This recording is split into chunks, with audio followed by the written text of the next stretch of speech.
Hello and welcome back to the Clifftop Tower District in Shan for the third instalment of these Illithid invasion quests. I think I can safely say, at least from my perspective, this third one is easily the toughest of the three so far.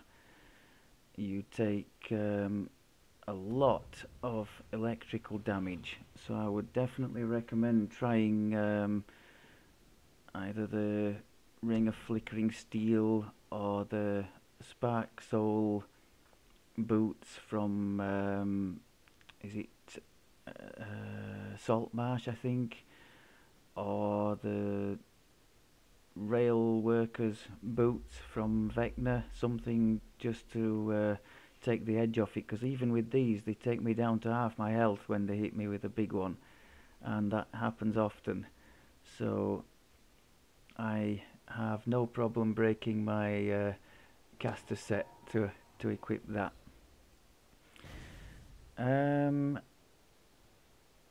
Mechanics in here, I think the best plan is probably to go for a couple of levers near the main gate that lets you into the end fight. To go for those first, because that then gets the opponents fighting against each other, and sometimes the giants can be distracted by that, fighting some of the smaller opponents, and that gives you a little bit more leeway to be about your business, not quite so molested as you might otherwise be. I will try and show you the optional as well. There's an optional in every one of them, I think, giving cards as well for the event. In this case it's an air elemental inside a box to the west of the map, and this one is guarded by at least one giant and a whole host of other stuff. If you wanted to, I guess you could storm the you could pull the access levers to open the end thing and just storm that and just go for the end chest and complete reasonably quickly, I guess. But I don't think that would end too well with me. I've got one or two bits to say about the event in general and my take on it, but I'll leave that till afterwards, because if we die horribly, I guess you won't get to hear it. We both know this will end in violence. Okay, so the plan initially is to go and smash that some kind of psionic device, pull the two levers and smash the device and get them fighting against each other. Then I'll try and go for the optional,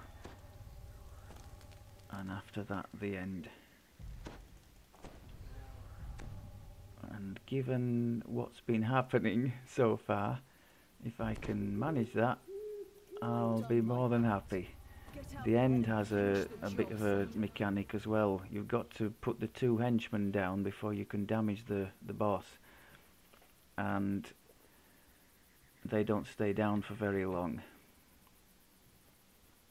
The orc shaman you were sent to meet stands outside the gate to the base.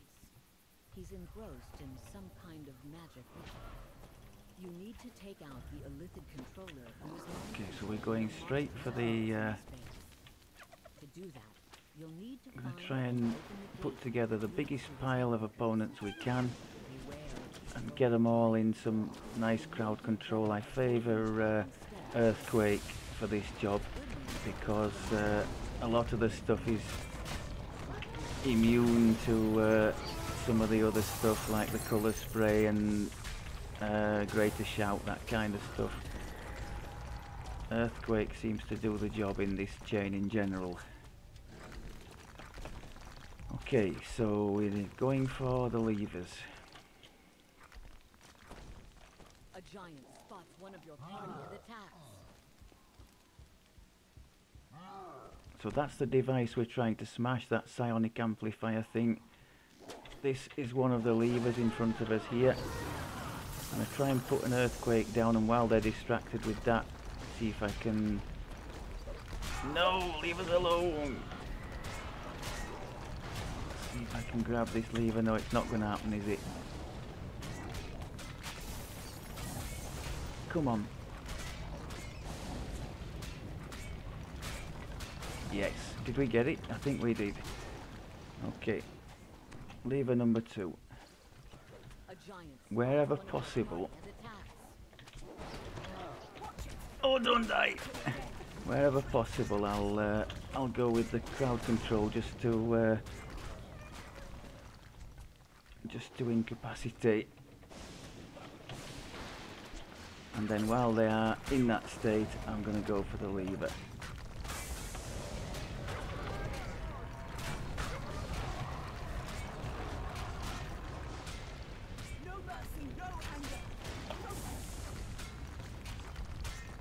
Come on. Yes, happy days. Let's go and get that machine. We might be able to do that from range.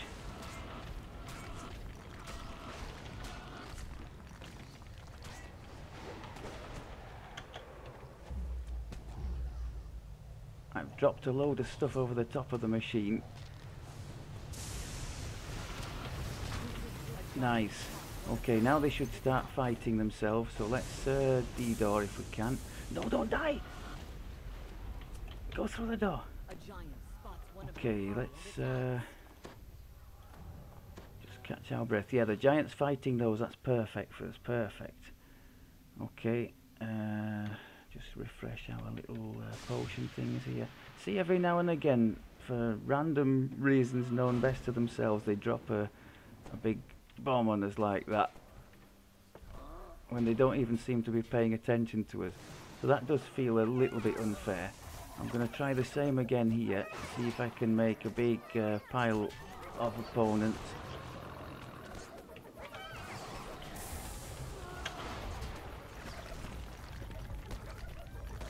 Or actually, they're not paying too much attention to me, are they? So maybe I just leave the earthquake there, do this, and get the hell out of here. This way, perhaps? So we've pulled... Hang on, I'm supposed to be doing the optional, aren't I? You muppet. Right, the optional is through a door on the other side of here, I think, isn't it? It's there, the optional. So I've actually just gone back the wrong way.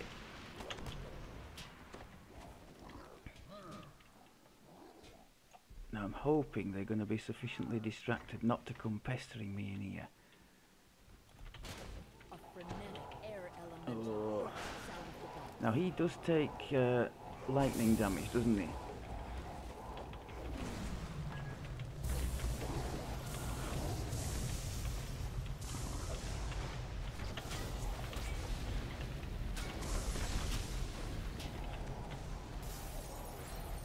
Come on, kill him. Has he gone? I think he has. So we'll help ourselves to his chest. Nice one. Now, we're not too far actually from the entrance to the end fight, so if we can just stay cool here, we might be able to just sneak in. Shrining is a problem I find in this quest because the giants constantly spam those lightning things on you. Oh, psionic. Oh, and we've got a giant in here. How lovely. Can I get out of here? I'd rather face these things than the giant. I don't think he'll come in here, but his electric certainly does. I could just leave them all to play and go in the end fight. I think that's what I'm going to try and do. Nope, they're not having it. Let's try again. There we go. I don't think they can come through. Okay. Setting up some lightning for his minions. So remember, his minions have to go down before he can be put down. He casts charisma damaging stuff, so need to be wary of that and hit the panacea regularly.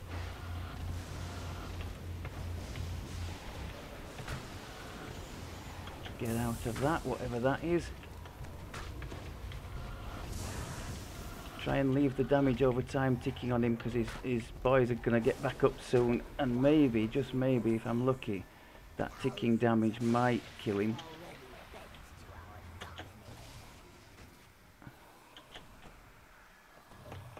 But I don't think I'm going to be lucky, am I? Oh yes, yes! Beautiful, we'll take that. I think you've seen enough there to to see that that is pretty tough. Jar of Brain Essence. What's it trying to tell me? And a nice little jackpot on the cards there. So the Otherworldly is the main one for this this quest, in case you were wondering. See, they're still attacking me even though I'm in here, out of the way. Let's get out of here. I've got some bits and pieces to mention about the card thing in general, but yeah, that lightning thing, it seems a bit over the top to me.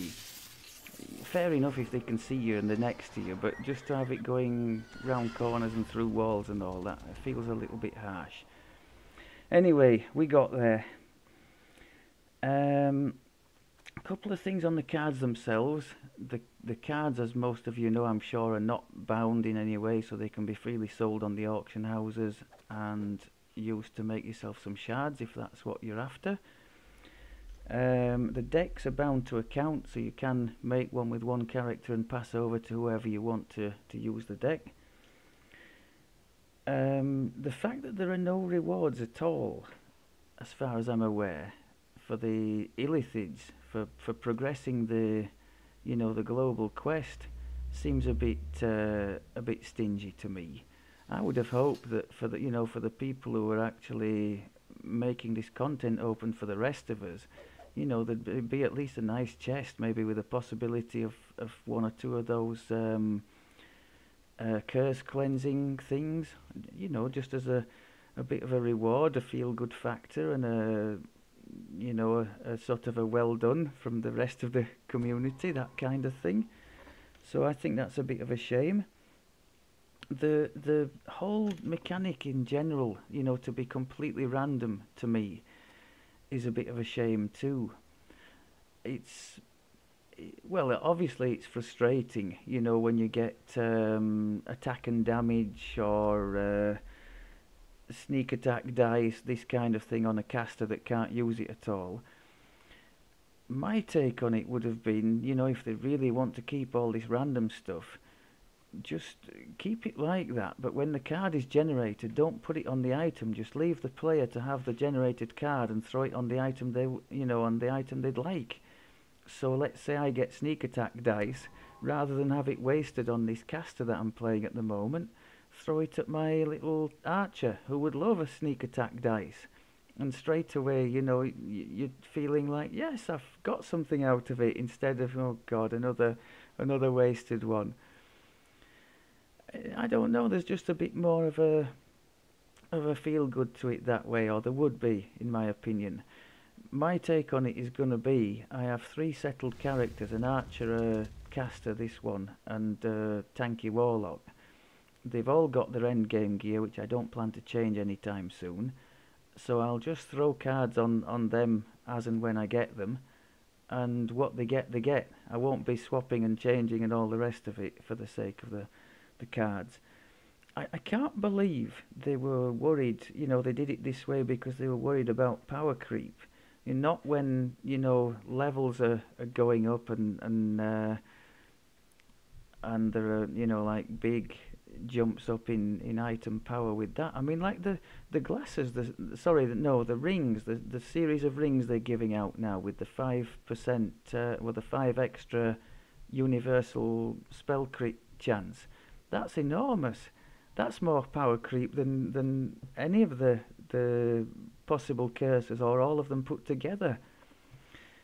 I came up with a little list here. The absolute best case scenario for my druid here, I could have had 2 wisdom, 2 con, 2 on all saves, 5 PRR, a little bonus to hit points and armor class, a tiny bonus to spell crit damage, tiny bonus to cold and electric power and resistance, 1 evocation, transmutation, illusion, DC, and 10 universal spell power. I mean that. I mean you'd have to be. You'd have more chance winning the lottery than getting that on your caster. But even if you did, even if you were allowed to get that under my proposed system over time, you'd still be doing very well to get all that. But even if you did, I mean, what kind of power creep is there really? It's not massive by any means. And by the time you amassed all that, the gear you were putting it on would probably be due for replacement anyway. So I don't know. I just wish it would have been done slightly differently, this, because there's going to be, I mean, for the longevity of the pack as well. Imagine if you were allowed to put the things on the items you wanted. People would be definitely keen to run this, and you know, knowing that the chances were pretty good that there was going to be something or some things pop up on a weekly basis that they could totally use for their character's gear. Whereas now, you know, with the random thing, water breathing and unbreakable and all the rest of it, yeah, thanks but no thanks. So yes, I'll take my chances. I'll fill up the end gear for my 3 characters, and what they get is what they get, and that'll be it. All that said, I have definitely enjoyed pitting myself against these tougher quests, and that's definitely been fun. The new mechanic in the first one particularly.